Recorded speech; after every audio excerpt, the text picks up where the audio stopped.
belajarnya di bawah, melingkar seperti lingkaran. Nah, tahu? Iya, seperti mau kepungan. Nah, siapa yang tahu kenapa kita belajar di bawah?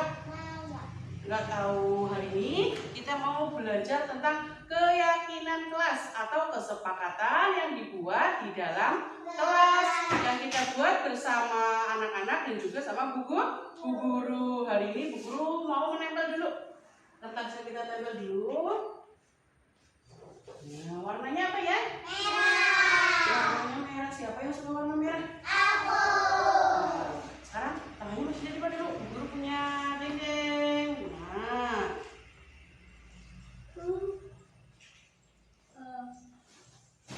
jadi anak-anak membuat sebuah kesepakatan di dalam kelas. Kalau di dalam kelas kita harus bagaimana? Yuk, harus bagaimana? Baik. Minta maaf bila melakukan kesalahan, saling menyayangi. Yang pertama, datang ke sekolah harus tepat waktu. Pinter. Terus yang kedua, kalau di sekolah kita harus bermain bersama dengan temannya. Ia belajar juga bersama. Nah, di sini kalau di dalam kelas kita harus membersihkan ruangan atau kelas biar apa? Biar bersih. Terus kalau sudah banyak sampahnya dibuang kemana? Tempat sampah. Tempat sampah. Siapa yang suka lupa membuang sampah ke tempat sampah? Jadi diingat-ingat kalau membuang sampah harus di tempat sampah. Nah, terus siapa yang suka mainan? Kalau habis mainan kita harus diberesin, membereskan lagi kemana? Ke tempatnya. Pinter. Nah, terus kalau kita mau masuk kelas atau mengambil sesuatu kita harus antri. Siapa yang tidak suka antri berebut? Nah, kalau nanti sudah dibuat peraturan atau kesepakatan kelas, kita masuk kelasnya harus bergantian, mengambil apapun juga harus bergantian. Nah, seperti sekarang kita sedang duduk melingkar, sama atau tidak? Nah, kalau sudah seperti ini gambarnya, bu guru di tengah, anak-anak di sampingnya bu guru membuat lingkaran. Berarti anak-anak harus jadi anak hebat. Mendengarkan atau tidak? Mendengarkan, memperhatikan. Jadi kalau bu guru sedang mengajar, anak-anak harus memperhatikan. Pinter. Nah, di sini bu guru punya gambar apa? Hatinya bu guru ada dua. Jeduk kata asli kayak gitu. Nah, sekarang bu guru mau tanya, ini ada gambar apa ini hatinya? Tangan. Nah, iya, minta maaf. Bila melakukan kesalahan dengan temannya, kita harus minta maaf. Juga hatinya berwarna-warni. Kenapa hatinya berwarna-warni? Kenapa? Karena teman kita banyak, kita harus menyayangi teman kita walaupun berbeda-beda. Ada cewek, ada cowok, ada yang besar, ada yang kecil. Kita harus menyayangi semuanya. Tadi yang ini apa? Harus menyayangi semua teman. Kalau yang ini minta maaf, saling menyayangi. Kalau yang ini tadi belajar sambil bermain dan juga mendengarkan guru. Terus kalau yang ini tadi ingat lagi? Antri. Yang ini membereskan apa? Mainan. Selain mainan, kita juga membereskan apa? Mainan. Kalau habis belajar, alat tulis. Nah, biar rayoni. Kalau habis makan jajan, kita dibuang kemana? Tempat sampah. Nah, kalau kelasnya kotor, banyak debunya harus disapu. Kalau ke sekolah, datangnya tepat waktu. Datangnya tepat waktu, jangan lagi berdoa baru datang, oke? Terus nih, di sekolah kita harus apa? Bermain dan belajar bersama. Tidak temannya main sendirian dibiarin. Jadi nanti kalau ada yang temannya sendirian diajak bermain atau belajar bersama. Nah, nanti ini dibuat sebagai keyakinan kelas atau peraturan di dalam kelas. Nanti sama Bu Guru anak-anak disuruh menempel satu-satu. Yang duduknya rapi dulu sama Bu Guru disuruh menempel. Nah, Bu Guru ambil lem dulu ya.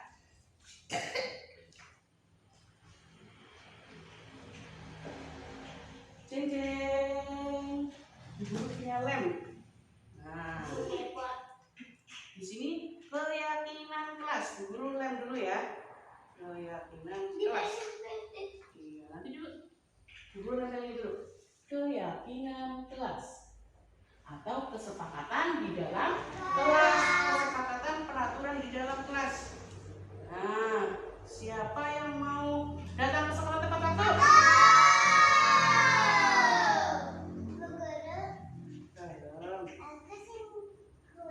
Ke sekolah tepat waktu. Tadi Mbak Uma, ya dipasang tangannya. Iya, nanti urutan. Nih, yuk. Siapa yang mau bermain bersama? Aku. Anugerah ya, bermain dan belajar bersama. Ayo dipasang dulu. Nah, tangannya mana? Nah, ini apa namanya tadi? Belajar bersama dengan Bu Guru dan memperhatikan Bu Guru. Bawahnya boleh, sebelahnya boleh. Ini namanya apa Mbak Aski? Merapikan apa? Iya, merapikan mainan setelah digunakan. Ini apa Mbak Zala? Menyapu bersama-sama. Yuk yang sudah duduk lagi. Dalam. Tangan kanan ya.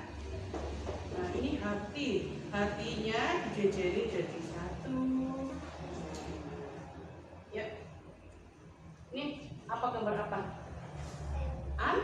Antri. Pakai harus antri ya. Nah, ya.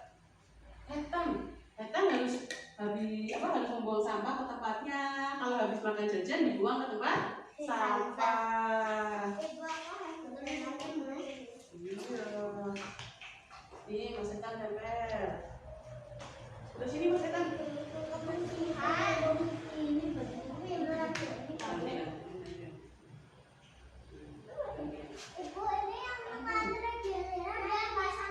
Nanti dulu kita ulang lagi, duduk lagi. Yuk. Yuk semuanya di sini, semuanya di sebelah sini.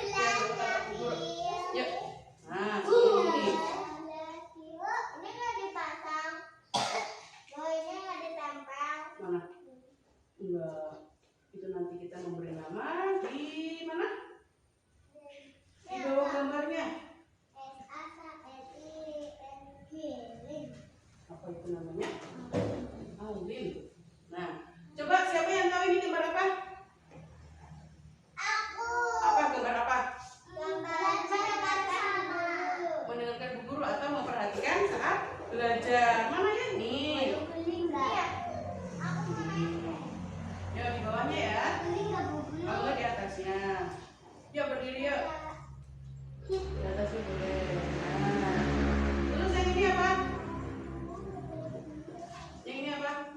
Berangkat sekolah tepat waktu. Berangkat ke sekolah tepat waktu. Uangnya ini ya. Yuk, di bawahnya boleh, di atasnya boleh. Di bawahnya sih, di atasnya boleh. Nanti dulu kalau sudah gantian.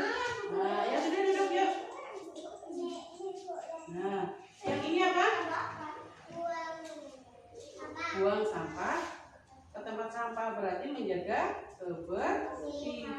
Terus sengaja Ya, atau bawahnya boleh. hancur dengan yang si juntungan. Kalau sengaja. Sudah duduk dulu. Yang ini apa ini? Bukan Lego nih. Antri. Sing orang. Saling menyayangi yang mana? Yuk, coba ditunjuk.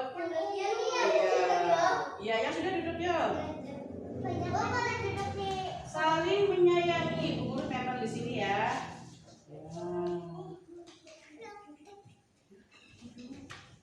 Nah, yang ini. Antri menunggu giliran.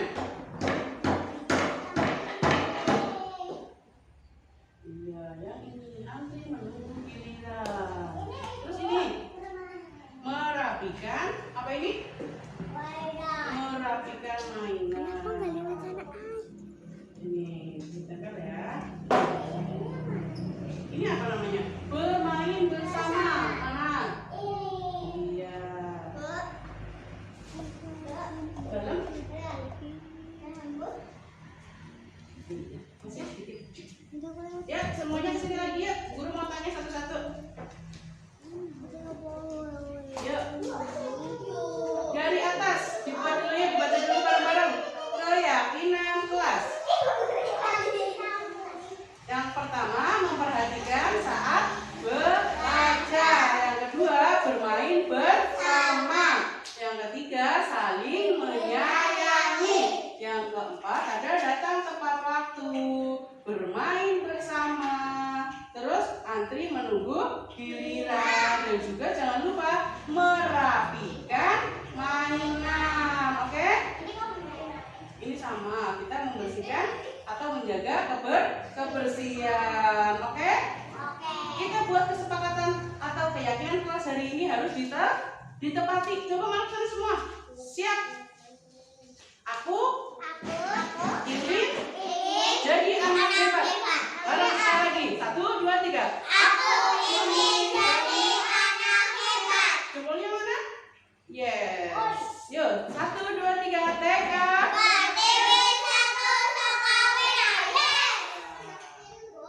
Terima kasih.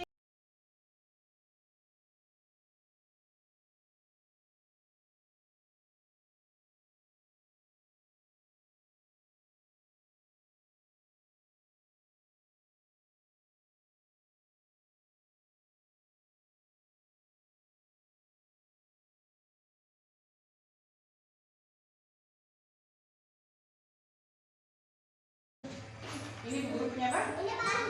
Kertas lipat. Itu papan tulisnya. Kertas lipatnya kita buat segitiga. Nah, buat segitiga lagi. Dibuka. Dibuka. Kita masukin ke atas. Nah, ditarik ke atas. Ayo Ozi. Masukin dulu. Nah, dilipat ke atas. Terus yang bawah ke belakang.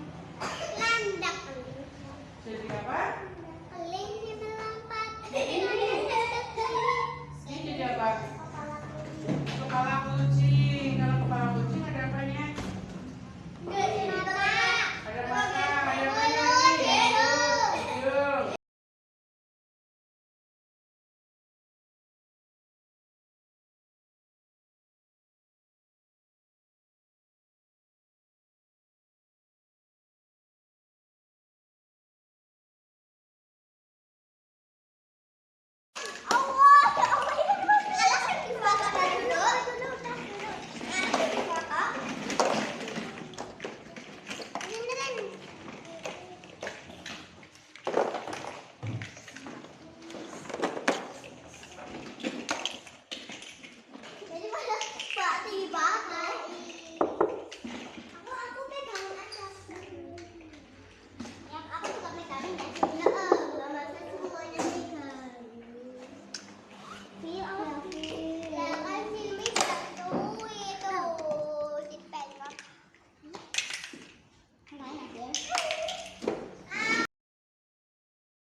Alin.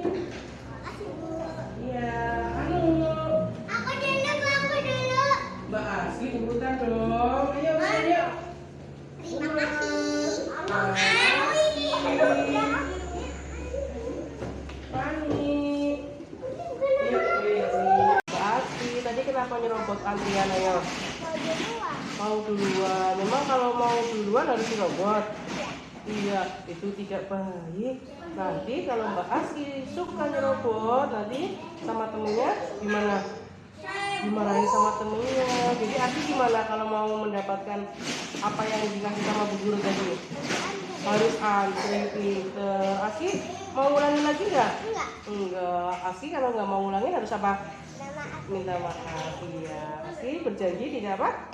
Tidak lagi. Iya sih. Oke, tos dulu. Tos. Jangan ngulangin lagi ya. Iya.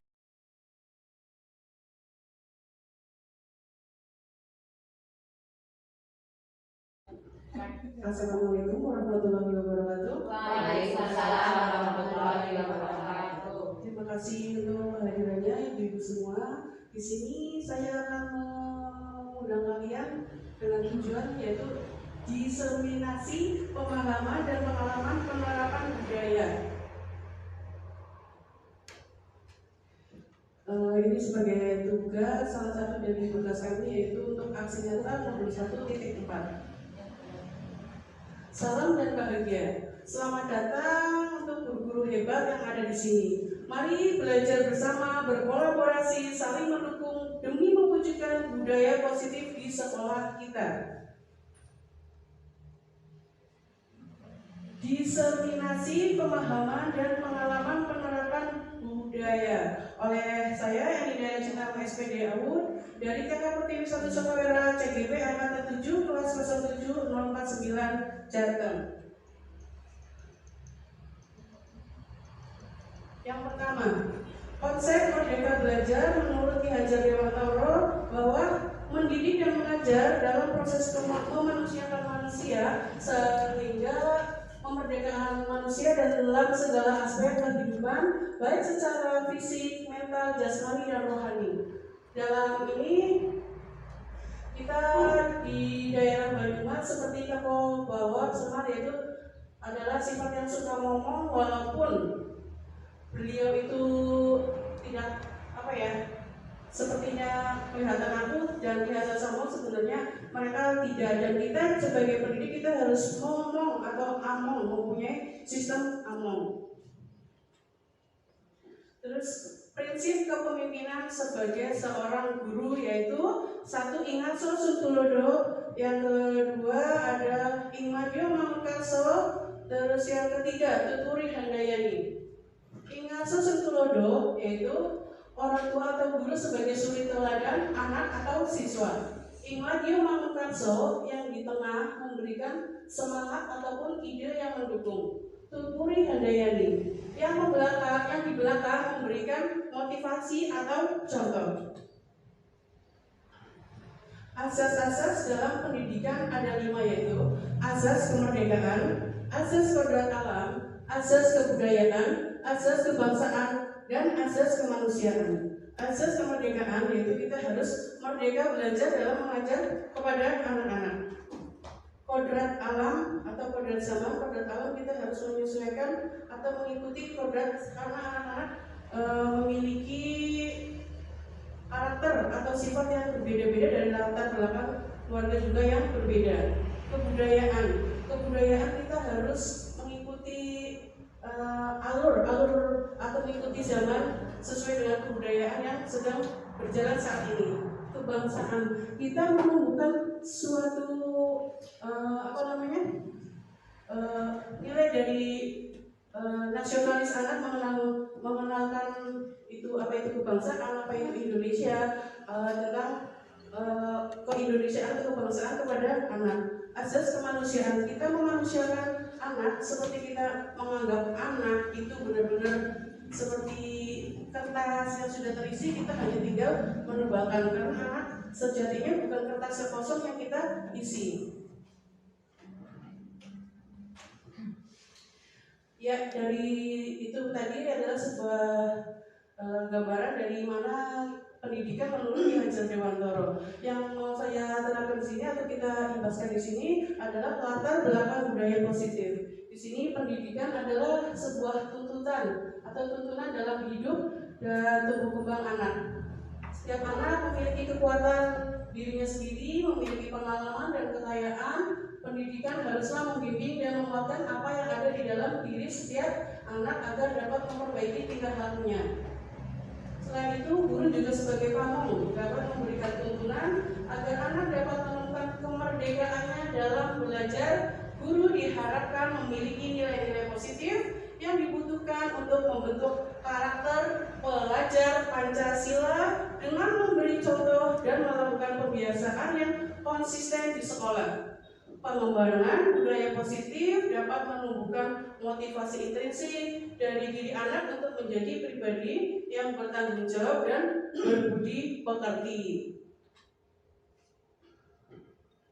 Di sini saya akan menyebutkan manfaat dari budaya positif. Yang pertama, terciptanya pendidik yang merdeka.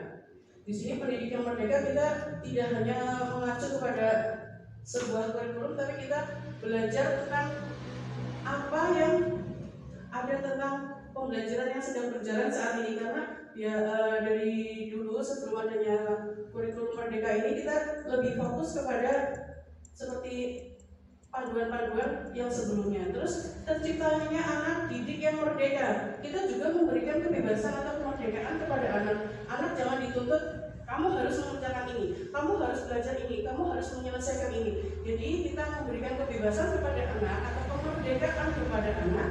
Kalau belajar itu tidak harus seperti dituntut kamu harus menyelesaikan 2 tugas.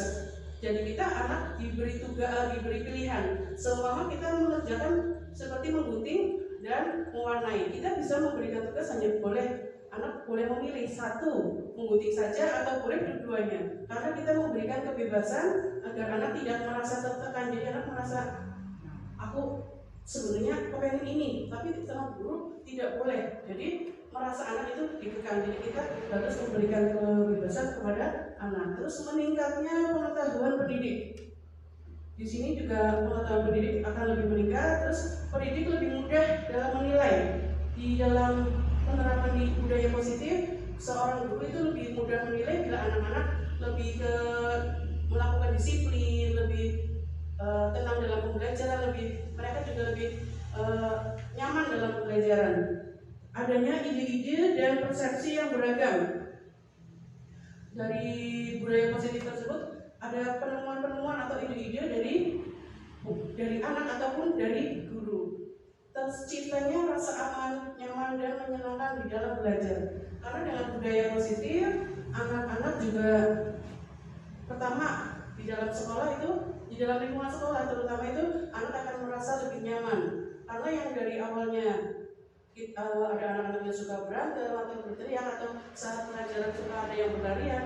Dengan adanya budaya positif, kita membuat suatu kesepakatan atau sebuah keyakinan kelas agar mengikuti atau membuat kesepakatan itu agar disepakati oleh semua anak dan guru.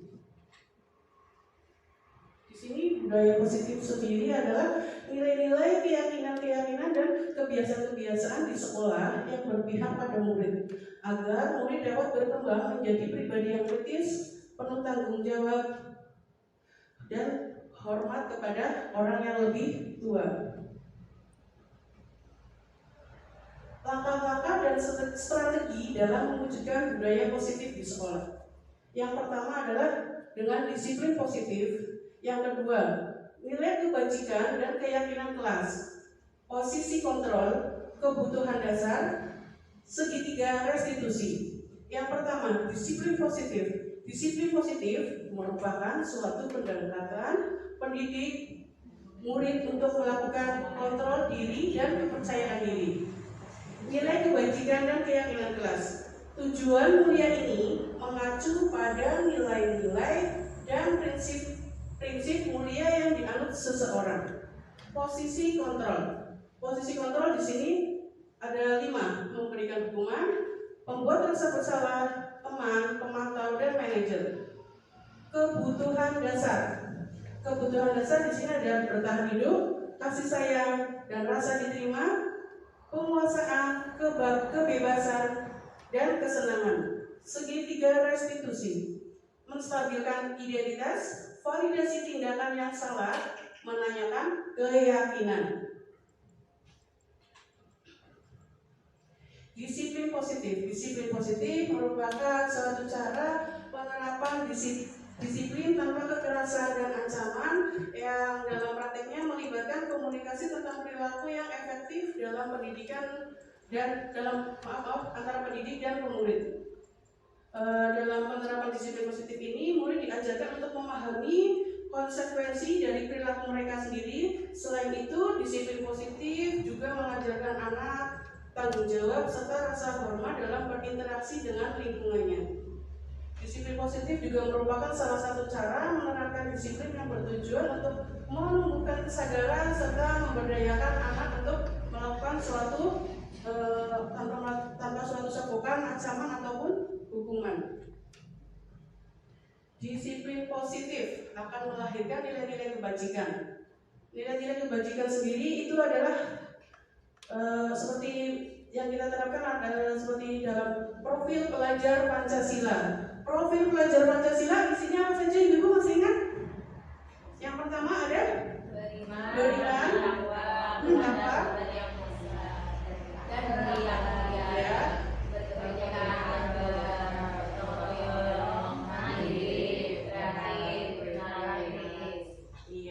Dari pertama tadi yang Ibu sebutkan dari beriman, bertakwa kepada Tuhan Yang Maha Esa dan berakhlak mulia. Yang kedua ada berkebinekaan global. Yang ketiga bergotong royong. Yang keempat ada mandiri, bernalar kritis dan kreatif.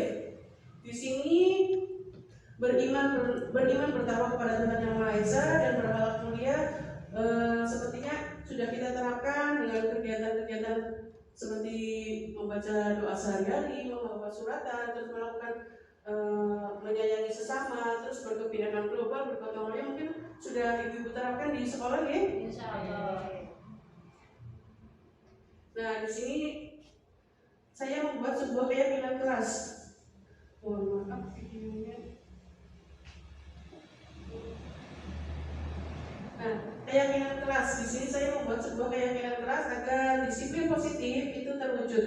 Di sini kita membuat disiplin keyakinan kelas atau kesepakatan kelas dengan cara menunjukkan gambar-gambar seperti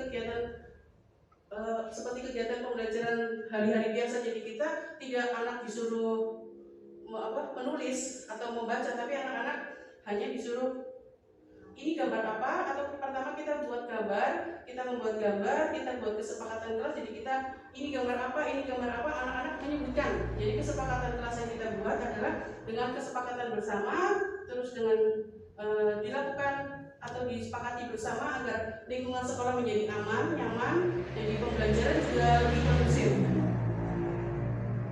Ada 5 kebutuhan dasar manusia. Yang pertama bertahan hidup. Yang kedua kasih sayang dan rasa diterima. Yang ketiga penguasaan. Yang keempat kebebasan. Yang kelima kesenangan. Di sini bertahan hidup seperti apa ya, Ibu? Dengan makan, minum, berpakaian, kesehatan. Dengan kasih sayang dan rasa diterima. Seperti apa contohnya, Bu? Diterima di lingkungannya. Kasih sayang terhadap orang tua. Iya, kasih sayang dengan orang tua, sama teman, guru. Terutama kita diterima di lingkungan yang baru ya, Ibu ya. Terus penguasaan. Di sini contohnya seperti apa? Penguasaan. Jadi yang ibu-ibu mungkin atau anak-anak kita itu adalah seperti aku pengen bukan menguasai semuanya, tapi seolah-olah menguasai sebuah pembelajaran atau kegiatan. Kebebasan. Di sini kebebasan yang kita berikan kebebasan kepada anak seperti apa, Ibu? Atau kepada anak, contohnya kepada murid kita. Anak dibiarkan mandiri, dibiarkan mandiri, ya. Mencuci tangan, merapikan mainan. Iya, merapikan mainan itu kadang yang sering kita harus kadang turun sendiri ya Ibu untuk merapikan mainan, karena dengan membuat sebuah keyakinan kelas, dengan adanya keyakinan kelas, dengan merapikan mainannya ke tempat asalnya, insya Allah anak-anak juga sudah mematuhi atau sudah menjalankan hal tersebut. Terus ada dengan kesenangan. Kesenangan adalah dengan seperti apa misalnya Ibu? Bermain, bermain,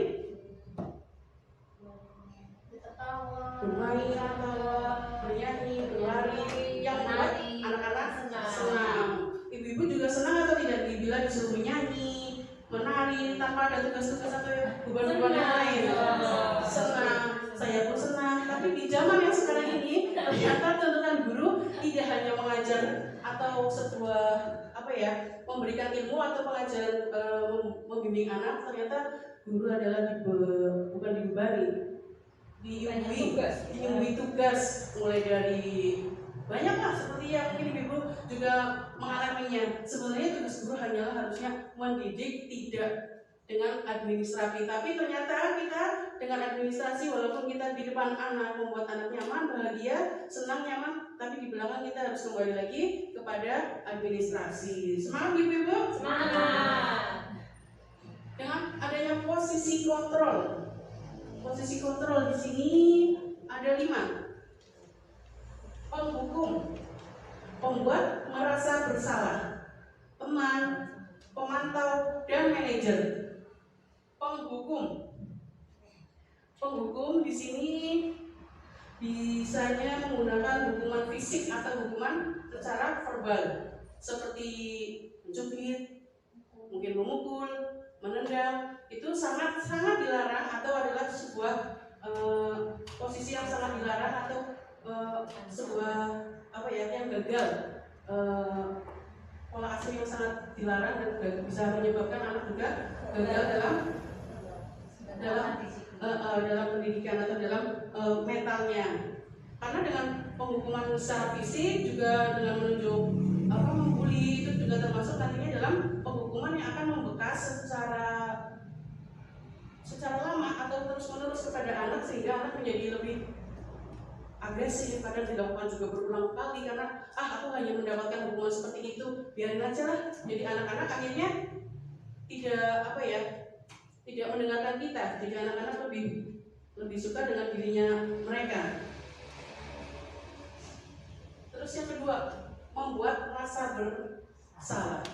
Di sini membuat rasa bersalah seperti apa contohnya ya ibu? Kalau tadi penghukum kan dengan secara fisik atau verbal, membuat rasa bersalah seperti di sini kan pada posisi ini biasanya guru akan bersuara lebih lembut dan biasanya dilakukan membuat rasa bersalah biasanya dengan berceramah, menunjukkan kekecewaan mendalam, dan dampaknya pada murid, dari seorang murid bisa merasa bersalah, dalam merasa rendah diri dan merasa gagal, tidak berharga, seperti kamu baik deh, tapi coba jangan kayak gitu. Muridnya kita sudah istilahnya ngalem, menjunjung tinggi anak itu, ternyata kita langsung menjatuhkan atau membuat anak down. Itu sangat juga dilarang atau tidak dianjurkan di dalam mengajar murid atau mengajar anak.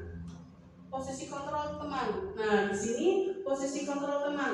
Biasanya guru pada posisi ini sebagai teman tidak akan menyakiti murid, namun selalu berupaya mengontrol murid melalui pendekatan persuasi. Yang biasa dilakukan posisi sebagai teman adalah membuatkan alasan-alasan untuk murid-muridnya. Pada dampak ini muridnya akan tergantung, tidak mandiri pada kita dan tidak bisa memutuskan keputusannya sendiri. Ibu-ibu sering melakukan hal ini atau tidak? Iya, saya sendiri sering melakukannya, karena kita menganggap murid atau anak didik kita adalah sebagai teman, yang akhirnya sebenarnya itu berdampaknya juga negatif. Iya, kurang baik pada. Iya, kalau terlalu dekat sebenarnya menurut kita sudah baik ya. Ternyata dalam posisi ini, dalam mengajar dengan posisi kontrol sebagai teman, ternyata itu belum atau tidak disarankan, karena akan membuat anak juga merasa menyepelekan, biasa dilindungi. Iya, jadi seperti aku biasa kayak gini, nanti dibantu sama bu guru. Jadi kita harus mengurangi, tidak harus menghilangkan, tapi dikurangi posisi kontrol sebagai teman. Terus yang keempat, pemantau. Guru pada posisi ini biasanya selalu mengawasi atau memantau muridnya yang berpatokan pada catatan atau kesepakatan yang sudah disetujui. Yang biasa dilakukan posisi sebagai pemantau yaitu memantau, menghitung dan mengukur kedisiplinan murid. Dampak bagi murid dari posisi kontrol pemantau yaitu menitik beratkan pada dampak pada diri sendiri, mendapatkan hadiah atau mendapatkan hukuman. Nah, di sini pemantau yang ibu-ibu dapat dari sini apa ibu? Pemantau, mengawasi atau memantau. Jadi kita hanya sesekali melakukan tadi kegiatan anak-anak. Selain itu juga kita memantau. Kita setelah kejadian ini setelah memantau itu jadi kita tahu anak-anak yang tadi bermain, ada yang berebut, ada yang berantem, ada yang cubit-cubit mungkin, ada yang seperti berlari terus jatuh karena didorong. Nah di situ kita sebenarnya diwajibkan untuk memantau atau pemantau di sini. Jadi nanti kita panggil tadi anak yang mendorong, kita tidak perlu memanggilnya di depan umum, tapi kita panggil mungkin di kantor atau nanti kalau temannya sudah pulang kita di belakang itu, di belakang mereka, di belakang anak-anak yang sudah pulang kita menanyakan kepada anak apa sebenarnya yang sebenarnya terjadi atau akibatnya apabila bermain dengan dorong-dorongan atau dengan kekerasan. Jadi kita memantau semua gerak-gerik anak juga perlu, tapi di sini tidak hanya memantau kita, jadi kita harus juga terjun langsung kepada kegiatan anak. Posisi kontrol manager. Posisi kontrol manager adalah posisi yang paling tinggi. Guru pada posisi ini biasanya guru berbuat sesuatu bersama dengan murid. Jadi tidak hanya yang guru lakukan saja, juga tidak hanya murid yang melakukan saja. Jadi kita di sini kerjasama, kolaborasi antara guru dan murid, membuat sebuah seperti keyakinan kelas yang seperti tadi saya sudah buat. Di situ kita membuat kesepakatan kelas bahwa dalam kelas kita yang pertama itu tidak boleh apa saja, terus konsekuensinya apa saja. Jadi kita dibuat di dalam keyakinan kelas atau sebuah peraturan kelas yang kita buat bersama, disepakati bersama, dan setelah disepakati kita lakukan bersama. Dan jika ada yang melanggar, kita juga berikan konsekuensinya apa. Konsep disiplin dengan identitas gagal.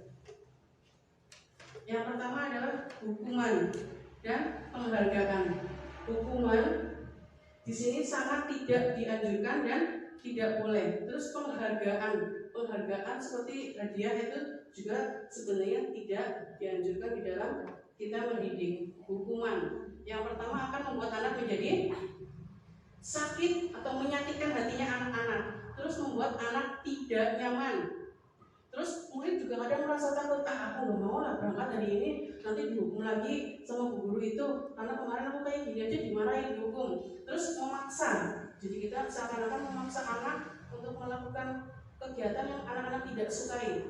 Terus murid menyembunyikan kesalahan. Jadi setiap melakukan kesalahan, anak-anak itu kadang, aku nggak mau ngomong lah, nanti jangan bilang ya sama bu guru ya, jangan ngomong loh kalau bu guru, nanti jangan bilang sama bu guru kalau aku udah ini kemarin si itu ngomong kayak gini sama bu guru dimarahin, dihukum loh.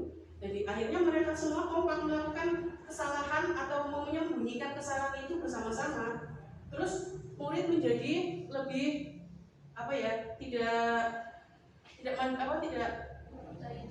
tidak percaya diri. Jadi aku takut. Jadi mereka juga, anak-anak juga merasa minder. Murid merasa minder jika mendapatkan hukuman dan bisa menyebabkan seperti gangguan mental. Itu lama-lama nanti membuat depresi dan akhirnya ya kalau lama ya kita jangan sampai mendidik anak seperti itu ya. Terus penghargaan itu juga tidak efektif. Terus merusak hubungan. Pertama merusak hubungan antara teman, seperti kamu dapat bintang 5, aku 1, padahal kita sama-sama membuatnya. Aku cuma 2, aku cuma 3. Jadi di situ nanti akan membuat kesenjangan sosial kepada anak. Jadi anak hubungan sesama teman itu akan menjadi rusak. Terus mematikan kreativitas. Nah, di sini mematikan kreativitas. Kemarin aku dapat bintang 5, aku bikinnya padahal jelek tuh. Aku udah bagus, tapi kok dapatnya 2. Jadi kita harus benar-benar objektif. Terus dalam memberikan penghargaan itu sebaiknya dikurangi agar tidak mematikan kreativitas anak, agar anak merasa lebih berkembang, lebih kreatif lagi. Terus menghukum dengan sistem ranking. Nah kalau di TK insya Allah nggak ada ranking-rankingan ya? Tidak ada. Hanya saja seperti mungkin bintang. Nah seperti bintang juga kita mungkin ada yang dapat bintangnya lebih banyak, ada yang lebih sedikit, padahal hasilnya mereka buat bersama. Tapi kita juga sebenarnya tidak boleh memberikan patokan bintang-bintang berapa dengan hasil mereka, karena kita menilainya juga sebuah proses, tidak hanya hasil.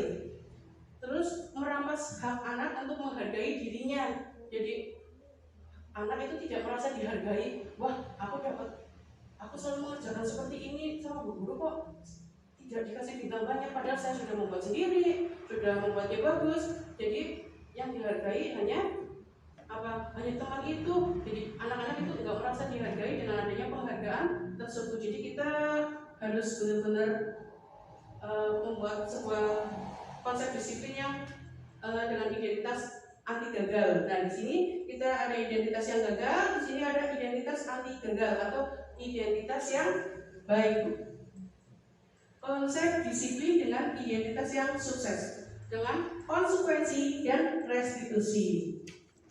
Konsekuensi di sini dengan adanya penguatan jangka pendek, perlunya monitoring dan perlunya monitoring yang berkelanjutan, tidak hanya mentok di situ tapi terus berlanjut. Terus stimulus dan respon, murid mematuhi peraturan, terus kehilangan waktu untuk mereka untuk memikirkan kesalahan. Di situ kehilangan waktu untuk memikirkan kesalahan. Restitusi, murid bertanggung jawab untuk perilakunya. Jadi atas perilakunya itu muridnya jadi memiliki tanggung jawab atas konsekuensi yang dilakukan. Fokus pada pemecahan masalah jangka panjang, murid menghormati dirinya dan orang lain. Terus di sini ada teori kontrol, dirinya yang memegang kontrol. Murid bersemangat memperbaiki tindakan atau kelakuannya yang kurang baik. Ini adalah konsep disiplin dengan identitas yang sukses atau anti gagal. Di sini ada segitiga restitusi. Segitiga restitusi sendiri adalah proses menciptakan kondisi bagi murid untuk memperbaiki kesalahan mereka sehingga mereka bisa kembali pada kelompok mereka dengan karakter yang lebih baik. Di sini ada 3 langkah segitiga restitusi, yaitu yang pertama menstabilkan identitas. Yang kedua ada validasi tindakan yang salah. Yang ketiga adalah menanyakan keyakinan. Nah, sampai sini ibu-ibu mungkin ada yang tahu segitiga restitusi itu apa?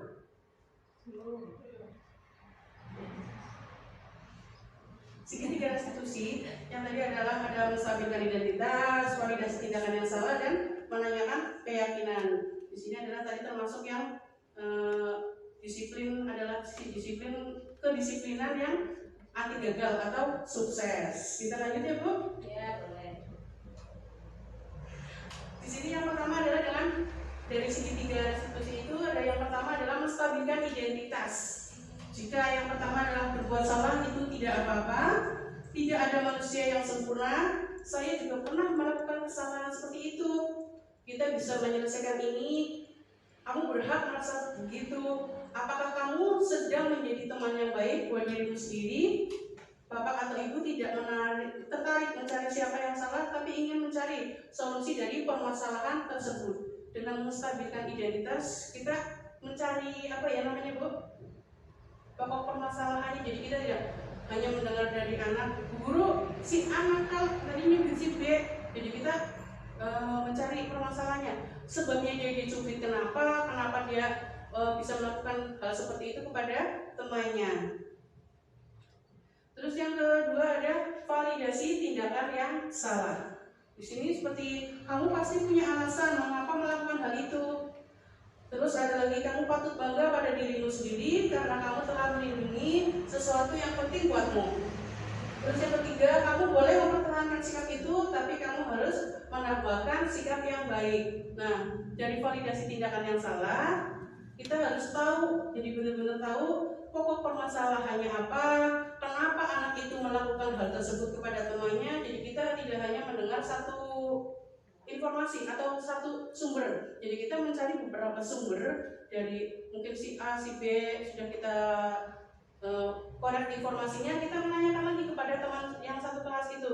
Jadi tidak hanya mendengarkan satu informasi, karena nantinya dengan satu informasi akan membuatkan suatu fitnah dan membuat anak merasa lebih bersalah.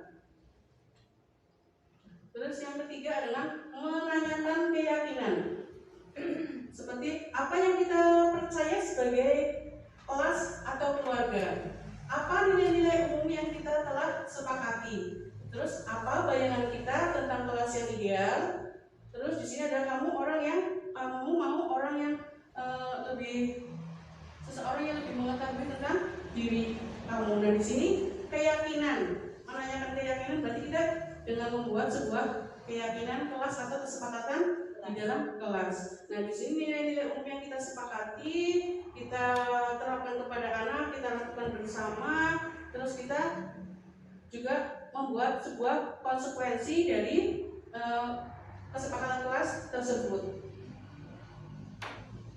Nah, di sini ada ciri-ciri restitusi. 9 ciri-ciri restitusi. Yang pertama, bukan untuk menebus sebuah kesalahan, namun untuk belajar dari kesalahan. Terus memperbaiki hubungan. Tawaran bukan paksaan. Restitusi menuntut untuk melihat ke dalam diri. Yang kelima, restitusi mencari kebutuhan dasar yang mendasari tindakan. Yang keenam, restitusi diri adalah cara yang paling baik. Nomor 7, restitusi fokus pada karakter bukan tindakan. Yang kedelapan, restitusi fokus pada solusi. Restitusi mengembalikan murid yang berbuat kesalahan. Nah, di sini saya membuat sebuah tindakan atau dengan tadi melakukan keyakinan. Jadi kita membuat, di saat kita melakukan pemantau, kita melihat anak sedang melakukan kesalahan. Nah, di sini kita meyakinkan kegiatan seperti menanyakan kepada anak secara langsung. Nah, di sini kita membuat menanyakan kepada anak mengapa melakukan hal tersebut, kenapa dilakukan, dan apa konsekuensinya. Nah, di sini kita membuat, karena tadi anak tersebut itu mengambil buku di dalam kelas, terus hanya mau berangkat, tidak merapikan lagi ke tempatnya. Nah, dari tindakan ini kita memberikan sebuah tindakan bahwa perbuatan yang salah bisa diperbaiki dan tidak dilakukan berulang kali dengan membuat sebuah keyakinan kelas atau kesepakatan kelas. Dan terima kasih, sampai jumpa di pertemuan berikutnya. Dan dalam materi ini, monggo bila ada yang ingin bertanya, insya Allah kami terima pertanyaan-pertanyaan dan atau saran-sarannya. Monggo Ibu.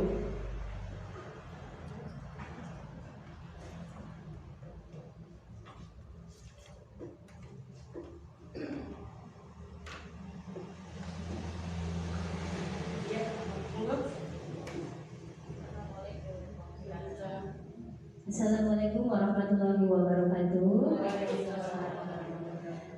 Sedikit bertanya di Ibu terkait dengan restitusi. Kita kan sebagai pendidik kadang saya sendiri sering melakukan kontrol yang berlebihan. Sebaiknya tindakan apa yang harus saya lakukan agar anak-anak itu bisa lebih baik tanpa adanya kontrol-kontrol yang berlebihan. Terima kasih Ibu atas waktunya. Ibu terkait dengan restitusi. Kita kan sebagai pendidik kadang saya sendiri sering melakukan kontrol yang berlebihan. Sebaiknya tindakan apa yang harus saya lakukan agar anak-anak itu bisa lebih baik tanpa adanya kontrol-kontrol yang berlebihan. Terima kasih Ibu atas waktunya. Terima kasih kepada Bu Nur untuk pertanyaannya. Langsung saya jawab ya Bu. Dengan adanya kontrol yang berlebih, jadi kita juga harus yang pertama, kita harus mengontrol diri kita sendiri. Itu yang pertama adalah dengan mengontrol kita diri sendiri. Dengan kita mengontrol diri kita sendiri, otomatis kita akan juga mengontrol pembelajaran atau posisi kontrol kita kepada murid. Yang pertama itu kuncinya hanya satu, mengontrol diri kita sendiri, terus juga belajar tentang kesalahan kita untuk memperbaikinya. Hanya itu Ibu. Ada pertanyaan lagi?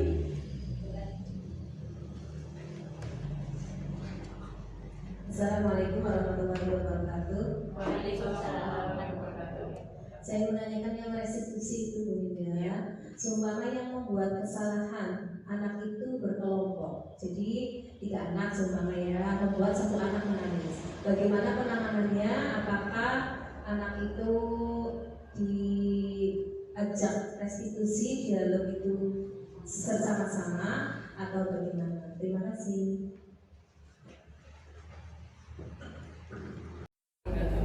Saya menanyakan yang restitusi itu Bu Linda. Seumpama yang membuat kesalahan anak itu berkelompok. Jadi 3 anak seumpama ya membuat 1 anak menangis. Bagaimana penanganannya? Apakah anak itu diajak restitusi dialog itu bersama-sama atau bagaimana? Terima kasih. Iya, terima kasih kepada Bu Sri Raya. Pertanyaan tadi, bila anak berkelompok itu melakukan kesalahan atau membuat seseorang menangis, yang kita lakukan yang pertama adalah dengan merestitusikan. Seperti kita ketiganya kita ambil, ketiganya kita rangkul, dan di situ kita tanyakan penyebabnya apa, kenapa, dan mengapa. Jadi tidak hanya 1 anak. Selain itu juga kita 3 anak itu kita tanyakan apa saja penyebabnya. Selain itu juga kita mencari informasi dari sumber lain. Kenapa ketiga anak itu bisa membuat anak tadi menangis. Jadi kita semuanya kita ambil, kita tanyakan. Setelah itu kita juga menggali informasi dari berbagai sumber seperti itu Bu. Jadi kita tidak hanya 1 anak yang nakal, tapi dalam kelompok itu kan ada 3. Tetap kita 3-3-nya ambil, tidak hanya 1 anak. Iya, terima kasih. Monggo. Iya, terima kasih kepada Bu Sri Raya. Pertanyaan tadi, bila anak berkelompok itu melakukan kesalahan atau membuat seseorang menangis, yang kita lakukan yang pertama adalah dengan merestitusikan. Seperti kita ketiganya kita ambil, ketiganya kita rangkul, dan di situ kita tanyakan penyebabnya apa, kenapa, dan mengapa. Jadi tidak hanya 1 anak. Selain itu juga kita 3 anak itu kita tanyakan apa saja penyebabnya. Selain itu juga kita mencari informasi dari sumber lain. Kenapa ketiga anak itu bisa membuat anak tadi menangis. Jadi kita semuanya kita ambil, kita tanyakan. Setelah itu kita juga menggali informasi dari berbagai sumber seperti itu Bu. Jadi kita tidak hanya 1 anak yang nakal, tapi dalam kelompok itu ada 3. Tetap kita 3-3-nya ambil, tidak hanya 1 anak. Iya, terima kasih. Monggo, ada lagi?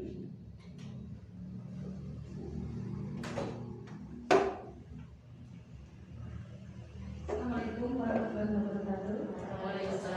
Oh, ini bertanya ya Bu Linda. Ya, tadi dijelaskan masalah segitiga restitusi. Di dalam segitiga restitusi itu ada 3 poin ya. Yang pertama mista dengan identitas, validasi tindakan yang salah, dan menanyakan keyakinan. Yang ingin saya tanyakan yaitu bagaimana cara kita agar validasi tindakan yang salah itu dapat diperbaiki dalam kita menerapkan kepada anak didik kita. Terima kasih. Assalamualaikum warahmatullahi wabarakatuh.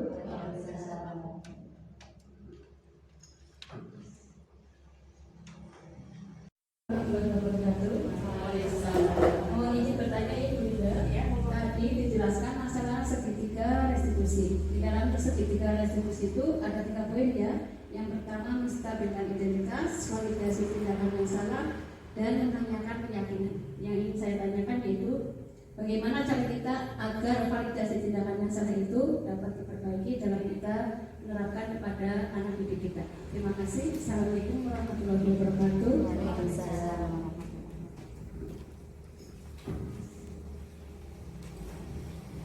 Ya, terima kasih kepada Ibu. Untuk pertanyaannya, bagaimana kita memvalidasi tindakan agar berjalan dengan baik ya? Iya, dengan memvalidasi kegiatan tersebut, kita juga di situ harus menanamkan sebuah keyakinan kelas. Karena dengan memvalidasi anak, jadi kita tahu apa yang mereka lakukan, terus kesalahan apa yang mereka lakukan, penyebabnya apa. Jadi kita juga mencari berbagai informasi tentang kesalahan-kesalahan yang mereka lakukan, tidak hanya dengan satu sumber informasi kesalahan yang mereka lakukan. Jadi kita membuat validasi itu dengan mencari informasi yang pertama dari kesalahan-kesalahan mereka atau kegiatan atau tindakan yang mereka lakukan. Terus yang kedua itu kita juga memberikan solusi kenapa anak tersebut bisa melakukan hal seperti itu. Ya, terima kasih Bu, hanya itu. Ya, Ibu, monggo ada pertanyaan lagi? Ya, terima kasih kepada Bu untuk pertanyaannya. Bagaimana kita memvalidasi tindakan agar berjalan dengan baik ya? Iya. Dengan memvalidasi kegiatan tersebut, kita juga di situ harus menanamkan sebuah keyakinan kelas, karena dengan memvalidasi anak jadi kita tahu apa yang mereka lakukan, terus kesalahan apa yang mereka lakukan, penyebabnya apa. Jadi kita juga mencari berbagai informasi tentang kesalahan-kesalahan yang mereka lakukan, tidak hanya dengan satu sumber informasi kesalahan yang mereka lakukan. Jadi kita membuat validasi itu dengan mencari informasi yang pertama dari kesalahan-kesalahan mereka atau kegiatan atau tindakan yang mereka lakukan. Terus yang kedua itu kita juga memberikan solusi kenapa anak tersebut bisa melakukan hal seperti itu. Ya, terima kasih Bu, hanya itu. Ya, terima kasih. Ya, Ibu, monggo ada pertanyaan lagi atau cukup? Cukup? Iya, terima kasih Ibu untuk pertanyaannya dan terima kasih untuk waktunya yang sudah datang dalam diseminasi pemahaman budaya positif ini. Dan saya ucapkan terima kasih untuk waktunya yang telah Ibu berikan. Wassalamualaikum warahmatullahi wabarakatuh.